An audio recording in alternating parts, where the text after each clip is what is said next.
Avant toute chose, on fait un crochet par le Japon pour rejoindre David. Une petite mise à jour tranquille sur l'archipel, histoire d'avoir un aperçu de la vie là-bas. Festival, concerts, expo. Et on revient en France pour faire la même côté ciné, animé ou encore manga. C'est parti pour les news.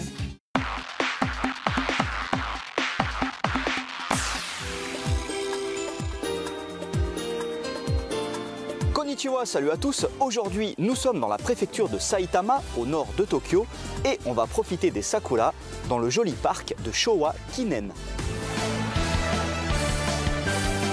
Alors, le parc Showa Kinen tire son nom de l'empereur Showa, que l'on connaît en Occident sous le nom de Hirohito. Il régnait jusqu'en 1989 et en fait, ce parc a été ouvert au public en 1983 lors des festivités pour célébrer les 50 ans du règne de l'empereur Showa.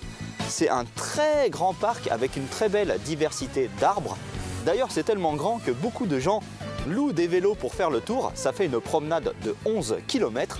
Et nous, bien sûr, aujourd'hui, on va s'intéresser surtout aux cerisiers en fleurs.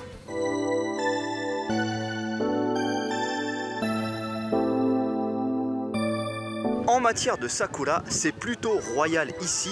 Regardez-moi ce superbe panorama. On est au pic de floraison. L'espèce majoritaire, ce sont les sommeils yoshino avec leur couleur blanche, voire un peu rosâtre. Et en plus, les branches arrivent quasiment jusqu'au sol. C'est idéal pour les photos. Mais comme le parc est très grand, on peut admirer ici plein d'autres espèces, notamment des espèces un peu plus blanc-vert avec plus de feuilles. J'ai vu aussi de très beaux Shidare Zakura roses avec les branches qui tombent quasiment à la verticale. Donc vous pouvez faire soit comme moi, vous promener pour admirer seulement les arbres, ou alors faire comme les gens ici, vous amuser, manger tranquille sous les arbres. J'ai vu aussi des photo-shootings de cosplay, un shooting pour un mariage.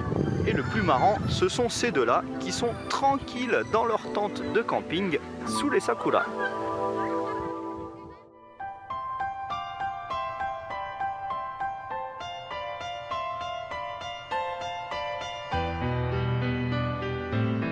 Enfin, excellente surprise ici, j'étais venu pour les sakura, mais en fait, en ce moment, ils organisent un grand festival des fleurs. Donc, dans cette immense zone, ils ont planté des dizaines d'espèces, des espèces pas forcément japonaises, hein. Il y a notamment des narcisses, des jonquilles, des centaines de tulipes et plein d'autres fleurs que je ne connais pas. Et il y a une diversité des formes et des couleurs magnifiques, comme par exemple ces très belles fleurs roses ici.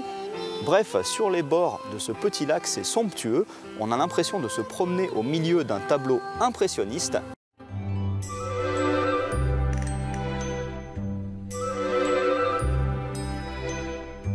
Voilà, ça valait vraiment le coup de sortir un peu de Tokyo. Showa Kinen, c'est l'un de mes parcs préférés en période de sakura, car il y a une sublime palette de couleurs que l'on trouve rarement ailleurs. Allez, à plus, ja ne.